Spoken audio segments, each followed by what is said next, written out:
Guys, कैसे हैं आप लोग। आप सभी का स्वागत है। पिछले एपिसोड में देखा था दोनों गुस्से के मारे एक दूसरे पे बहुत ही बड़े बड़े अटैक कर देते हैं, लेकिन एट द एंड हमारे मेन कट्टर का अटैक काम नहीं आता, लेकिन दुश्मन का अटैक काम आता है। और देख सकते हैं हमारे मेन कट्टर की छाती में कैसा लग जाता है। कमीना भी कहता है बड़ा आया था मुझे मारने वाला, साले बाप हो तुम सबका। वो और ये भी चिल्लाता, नहीं नहीं नहीं हटो सालो, मुझे बचाने दो मुझे बचाने दो। उतने में वो कमीना डेमन किंग एक और बहुत ज़्यादा बड़ा अटैक कर देता है और ऐसा लगा कि अब हमारा मेन कट्टर मर ही जाएगा, लेकिन नहीं, वो मरता नहीं है, बल्कि पीछे से एक पेड़ आता है और पेड़ हमारे मेन कट्टर को बचा लेता है। और किसी को विश्वास नहीं होता कि भाई ये चल के आ रहा है, ये चल के आ रहा है। रियलिटी में हमारा मेन कट्टर कभी लड़ने आया ही नहीं था। जो कब से लड़ाई कर रहा था ना, वो हमारे मेन कट्टर का एक नकली क्लोन बॉडी था। रियल बॉडी अब आता है पेड़ के साथ और कहता, साला मुझे मालूम था कुछ ऐसा होने वाला है, अच्छा हुआ कि मैंने अपने क्लोन को भेजा था। वो भी कहता, व्हाट साला ये कैसा तेरा पावर है, क्लोन वगैरह पेड़ वगैरह। हमारा मेन कट्टा भी कहता, मैंने तुम्हें प्यार से बोला था कि शेव क्वेंग मेरी है, मेरे पास ही रहने दो, तो मैं तुम्हें जिंदा छोड़ देता, लेकिन तू तो हाथ धो के मेरी बंदी के पीछे पड़ा हुआ है, तो अब तेरा हाथ पैर ही तोड़ के रख दूंगा, ये ले साले कुत्ते के बच्चे मर। वो भी कहता, नहीं नहीं ऐसा नहीं हो सकता, मैं नहीं मर सकता। लेकिन ये अटैक लगती है और साले का लिटरली दो टुकड़ा हो जाता है।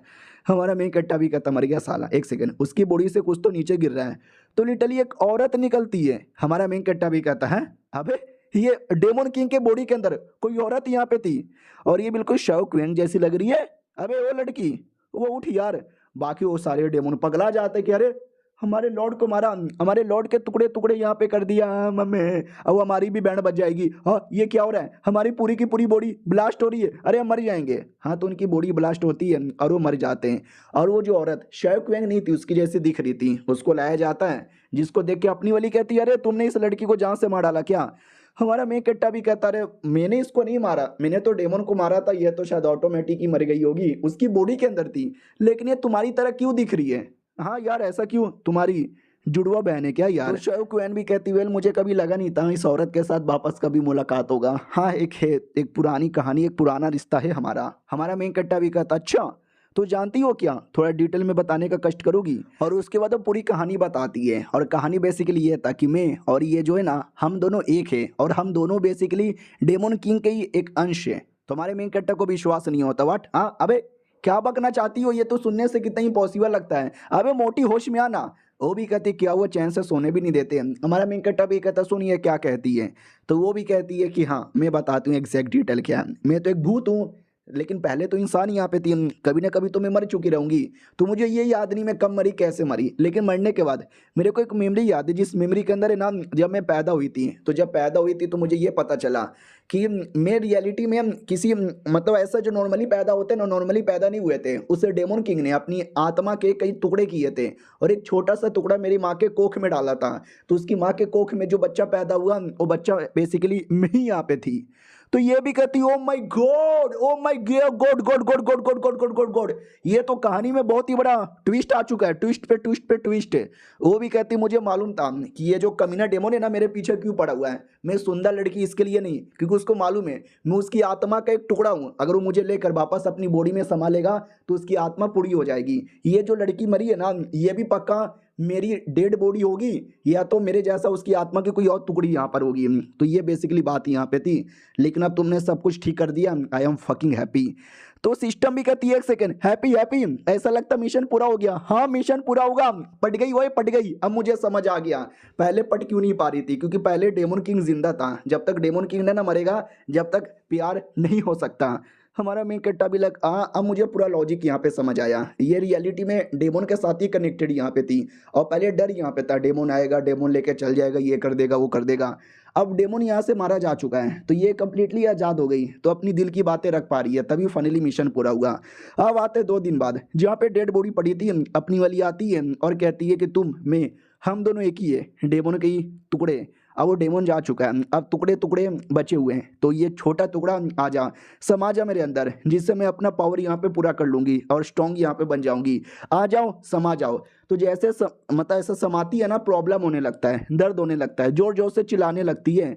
हमारा मेन कट्टा जो कि कमरे के बाहर वेट कर रहा था कि काफ़ी देर हो गया, 2-3 घंटे से ज़्यादा हो गया, उसने बोला था कि 1 घंटे के अंदर हो जाएगा, अभी तक काम क्यों नहीं हुआ, क्या हुआ, लड़की कहाँ पर हो। तो अंदर से देख सकते इतना बड़ा अटैक आ जाता है। हमारा मेन कट्टा भी लग, अरे अंदर से अटैक कौन कर रहा है और अटैक काफ़ी बड़ा था। हमारा मेन कट्टर बेचारा रुकने की कोशिश करता है तो भी लग जाता है और कहता है पगला गई हो क्या यार, यार मार क्यों रही हो। इसका पावर अचानक से एकदम ऐसा लगा 3000 साल का है। ओ माय गॉड, ये तो डेमन किंग से भी हाई लग रहा है। अबे डेमन किंग तेरे तो इनकारनेशन ही ना हो गया। वो भी कहता तुम्हें क्या लगा था तुम्हारी बंदी मेरी बॉडी पे कब्जा कर लेगी, लेकिन उल्टा मैंने तुम्हारी बंदी के बॉडी पे कब्जा यहाँ पे कर लिया है। कोई नहीं बचेगा, कोई नहीं बचेगा, सब मेरे पास वापस आएंगे सब। हमारा मेन कट्टा भी कहता अरे नहीं शव क्वेंग ऐसा कैसे हो सकता है। वो भी कहती है ऐसा हो चुका है, अबे तू तो गया बीड़ू। उतने में हमारा वॉरियर बीच में एंट्री मार लेता है और कहता है शव क्वेंग आई मीन डेमन किंग के बच्चे, गलत हो रहा है ये सब, मार डालेंगे तुझे। वो भी कहती है मुझे कोई नहीं मार सकता, अब मैं वापस आ चुका हूँ। वॉरियर भी कहता रही ये तो वाकई में वापस आ चुका है विथ मोर पावर। हमारा मेन कट्टा भी कहता रहे काम कर यार, चल क्या रहा है मुझे डिटेल में बता। वो तो मुझे लगा अपना पावर लेने गई होगी, उल्टा डेमन किंग आ गया। तो वो भी कहता कि वेल मुझे भी कोई आइडिया नहीं है, मुझे भी ऐसा लगा था कि शायद नॉर्मल हो जाएगी, डेमन किंग से आज़ाद हो जाएगी, उल्टा डेमन किंग वापस आ जाएगा। ऐसा तो मैंने सपने में भी नहीं सोचा था यार, कुछ ना कुछ तो गड़बड़ है, भारी गड़बड़ है। अरे यार मुझे कुछ समझ भी नहीं आ रहा, मुझे कुछ दिख भी नहीं रहा। मुझे ऐसा लगता है कि कहीं ना कहीं थोड़ा ना थोड़ा डेमन किंग का थोड़ा सा अवशेष यहाँ पे रह गया था। वही जो अवशेष जब तक हम डिस्ट्रॉय नहीं ना करेंगे ये मैडम जी ठीक नहीं हो सकती। वो भी कहते कुछ डिस्ट्रॉय नहीं कर पाओगे, उल्टा मैं तुमको डिस्ट्रॉय करके रख दूंगी। वॉरियर भी कहता नहीं पिछली बार मैं लड़ नहीं पाया, इस बार मैं लड़ूंगा। लेकिन हमारा मेन कट्टा फिर से दूर करता है और कहता साले जब पिछली बारी तू लड़ नहीं पाया तो इस बार तेरी औकात कहाँ से आगे लड़ने की, चल चुपचाप यहाँ से भाग। तो भागने लगते हैं। बाकी लड़कियां भी कहती रहे शौ क्वीन को क्या हो गया, ये पगलाए जा रही है, मारे क्यों जा रही है। वॉरियर भी कहता है लेकिन जो बॉडी में छोटा सा अवशेष बचा हुआ है ना, कुछ भी करके उसको ढूंढना है और ढूंढ के मारना है और तोड़ना है, उसको डायरेक्ट नहीं तोड़ सकते। तो ये तलिस्मैन लो, तलिस्मैन का यूज करो, काम हो जाएगा। हमारा मेन कट्टा भी कहता ला बेटे पहले यहाँ से निकल, लेकिन वो निकलने भी नहीं देती, सामने आ जाती। वो कहती ना ना कहाँ जाएगा। तो तलिस्मैन भी था हाथ में, देख लेती है। वो कहती ओ हो बेटे बेटे बेटे, तलिस्मैन तू मेरी बॉडी पे लगाएगा मुझे नॉर्मल करने के लिए, पहले की तरह ठीक करने के लिए, ना मुन्ना ना ऐसा नहीं होने वाला। हमारा मेन कट्टा भी कहता होगा ऐसा होगा। और वॉरियर तू दूर जा, तू नहीं लड़ सकता। वो भी कहता या मैं जा रहा हूँ, बस अपना ध्यान यहाँ पे रखना। हमारा मेन कट्टा भी कहता सिस्टम जल्दी से मुझे वो कार्ड निकाल के दे दे जिससे मेरा पावर पुराने जन्म जैसा हो जाएगा। वो भी कहता ठीक है ये ले लो। हमारा मेन कट्टा भी कहता ना इसके बिना लड़ पाना मुश्किल है, ऊपर से बेचारी शाओ क्वेंग अगर मैंने नहीं बचाया तो कंप्लीटली डेमोन में कन्वर्ट हो जाएगी। वो भी कहती है ठीक है कर सकते हो, लेकिन स्पिरिचुअल सोर्स नहीं है, बिना स्पिरिचुअल सोर्स का गॉड लोग को आइडिया लगेगा, गॉड लोग आके कहीं हमारी ले ना ले, डर लग रहा है। हमारा मेन कट्टा भी कहता छोड़ यार, गॉड लोगों से ज़्यादा भी मुझे अपनी बंदी की जान बचाना है।